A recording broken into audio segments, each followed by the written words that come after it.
Hey Bratayley fans, I guess you've heard, we're making history. And we're starting at the very beginning. Of our nation, that is. Yankee Doodle went to town, riding on a pony that he found. Stuck a feather in his hat, called it macaroni, then he kept on riding on his pony.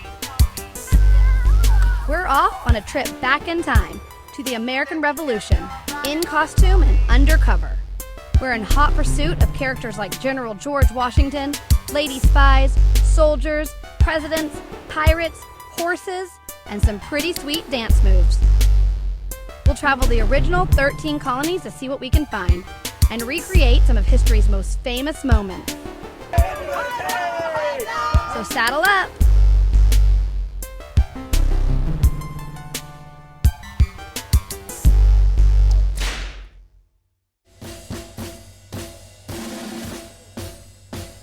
On the second day of our road trip to Massachusetts, we went to see what it was like to actually fight in the Revolutionary Army. Old Sturbridge Village, an hour from Boston, is home to the largest Revolutionary War reenactment in New England. How we doing, guys? I'd like to introduce the Bratayleys. Hello. We're here to take a look through the event today. These guys in Sturbridge were literally like trying to act like they were actually living in the Revolution at the time. Back then, all the women wore long dresses and long sleeve shirts, no shorts. And they didn't just dress differently, they ate differently. Cherry's Company, fallen. I think they're hungry. Corporal Gottlieb, Benjamin. There were these frontline soldiers that we had, and they were just showing us how they had to eat raw, sometimes raw meat. It looked really disgusting. The equipment we're issuing out right now would be for each man to have in his pack, as specified by General Washington. Do you want to eat some of that meat? You hungry? Private Lesh, David. And they would call him up by names, and he would be like, "This is your bread, here is your meat for the week," and stuff like that. Which, you know, was kind of insane that they would just do all this just for a reenactment. There, they were actually like sleeping in like, there was like this blanket laid down on the grass, and there was like this tent over them, and they were like literally sleeping. And I'm like, I wish I could do that all day. Just lay there and show people how they slept. They must have been really tired. Right next to where they were sleeping, there was a colonial band playing military music, very loudly. This was how the soldiers sent messages over long distances. Wake up time!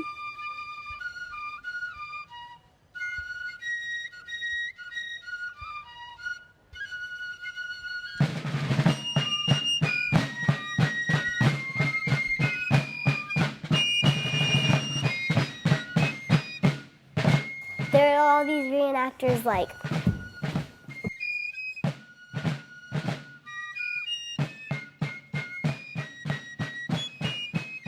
and then they were playing some instruments, going with the drumsticks, going boom, boom, boom, boom.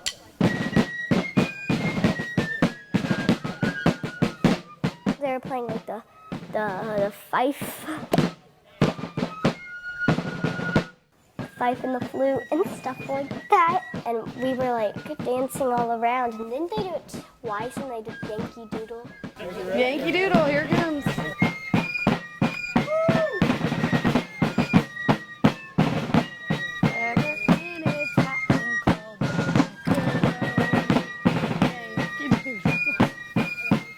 Yankee Doodle was America's first pop song. The British first played this tune to make fun of the colonists, calling them doodles, which meant fools back then. It was like not like wow. They were all like bum ba dum bum bum pow.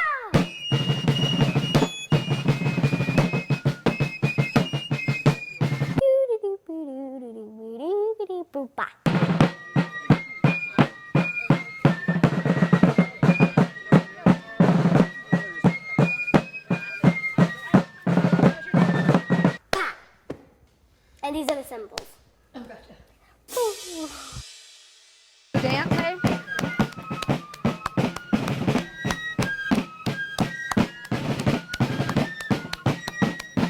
I definitely do like the modern music today, but I mean, you know, they still had some good jams back then, you know. You could get into those. Boys too young to fight learn to play the drums. They signal to the troops how fast to march and even when to fire their weapons. You can have these. Okay. So the first thing I start with is how you hold the sticks. So I want you to need your right hand. Left hand. Okay? Yeah, backwards. So left, right, right. Left, right, right. And then Caleb actually played he got taught the drums and he like held it really weirdly. Drum lessons. Bada boom boom boom boom boom.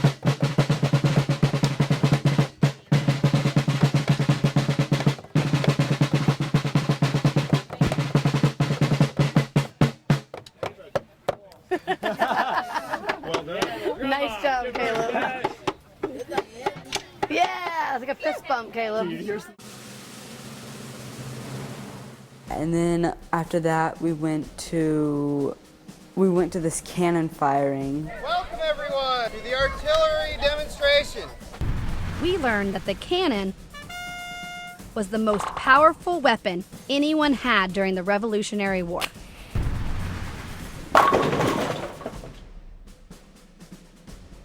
And they had this one guy who was like telling them all when to fire it. Hold them. And just boom, like it was loud. You had to cover your ears. Yeah, you do it all. Ready? You said ready. The cannon, I was so scared. Every time I did it, I like squeezed my dad's arm. I closed my ears, one with my dad's arm and one with my other, and then I squeezed my dad's arm like this every time I went because it was really loud. Oh. Scares me every time. Is it loud, Hayley?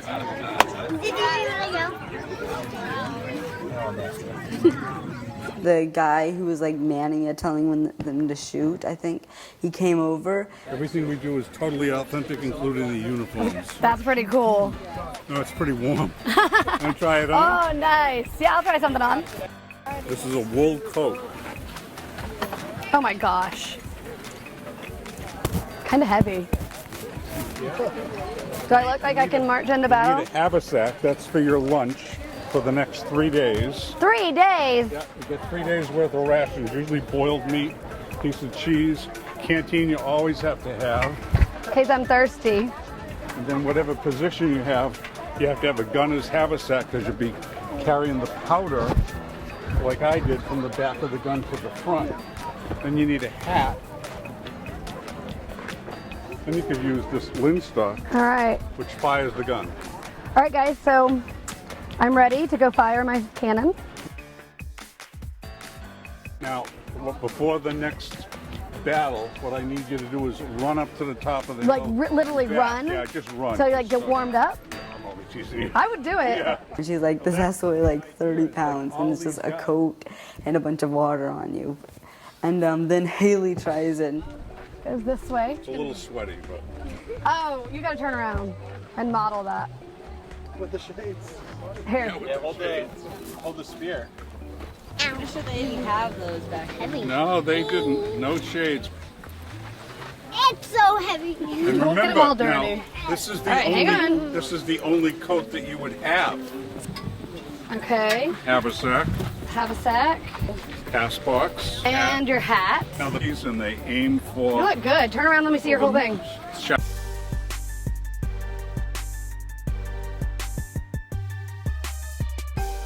You look like something from Star Wars. Mommy. You wanna take it off now?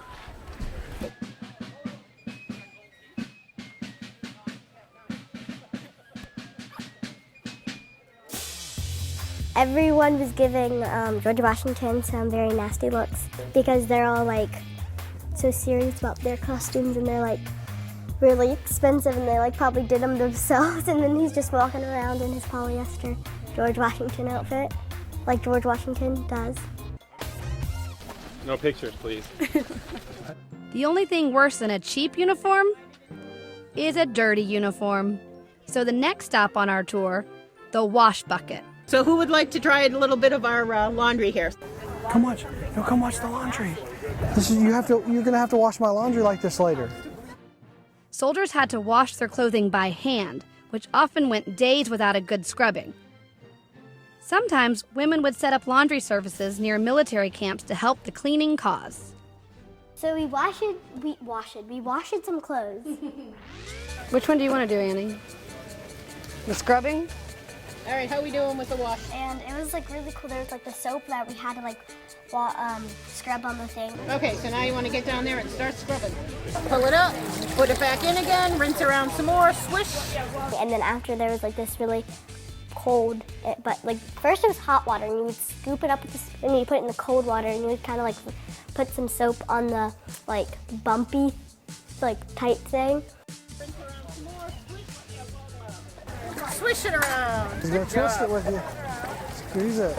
And then they would like squeeze all of the things out, and then they would go like this. Spin cycle. Bring it over the grass to dry. First you put it in the washer, and then you put it in the dryer. Now, some ladies wanted to do more for the cause than just swing laundry and mend uniforms.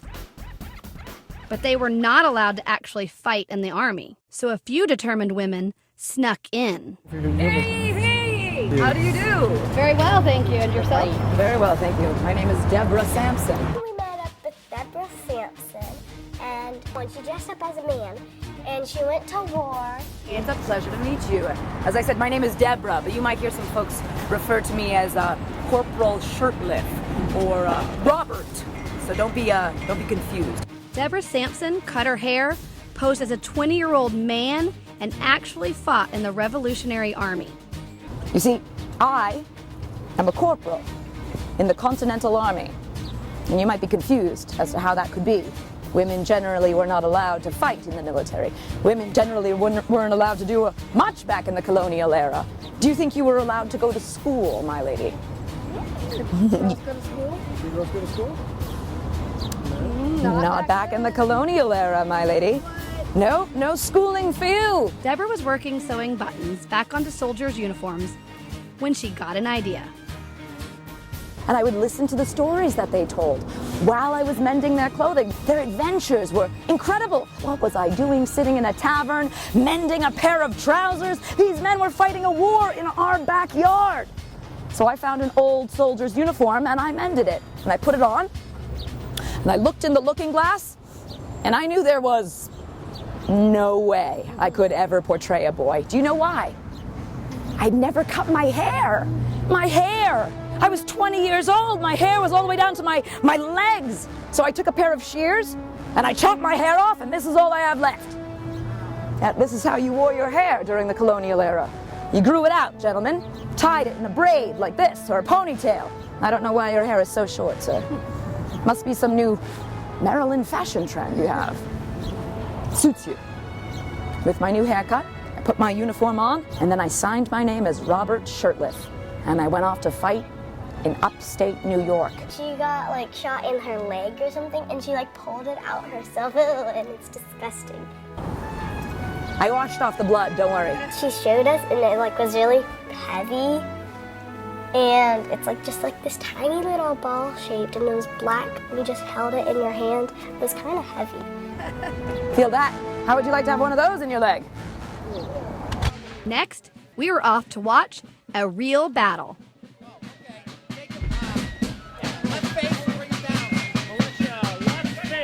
In Deborah's day, soldiers had to walk for days.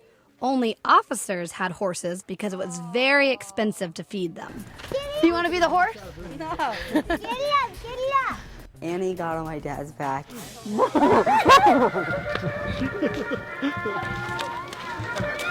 it again. Go, do it. Ready? Hold on. Here we go. Are we going to the battle? That would be awesome. I think so.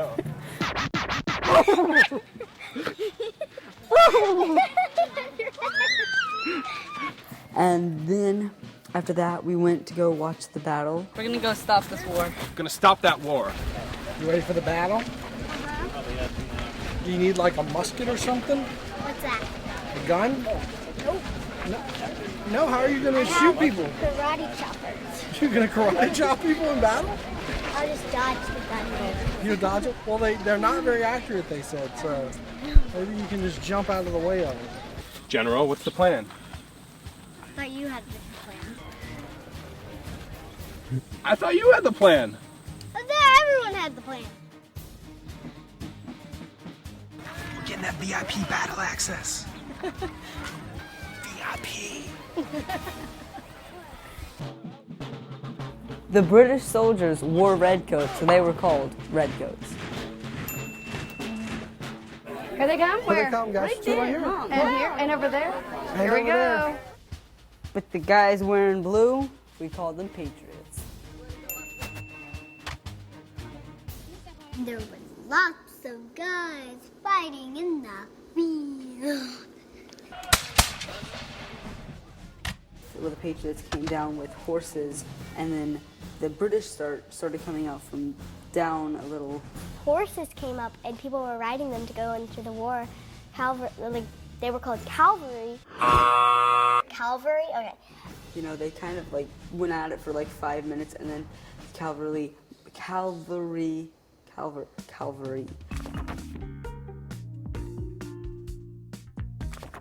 People that are like in the front lines with just walking are called infantry.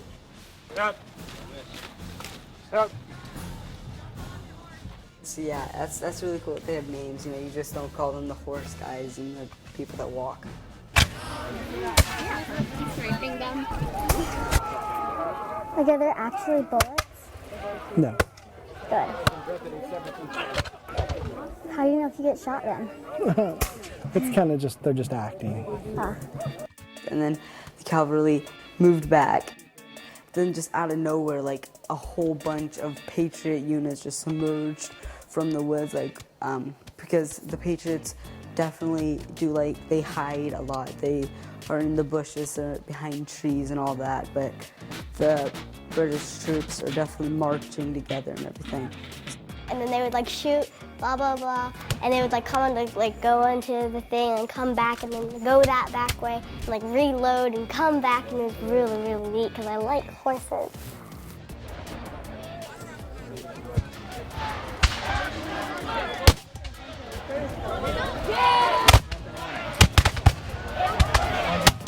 And then I feel really bad for them because then they're in like the hot sun and they just have to lay there for the rest of the time. At the end of the battle, people were definitely falling down a bunch, and it was definitely hectic at the final battle. Sadly, though, the British won, and they won pretty badly too.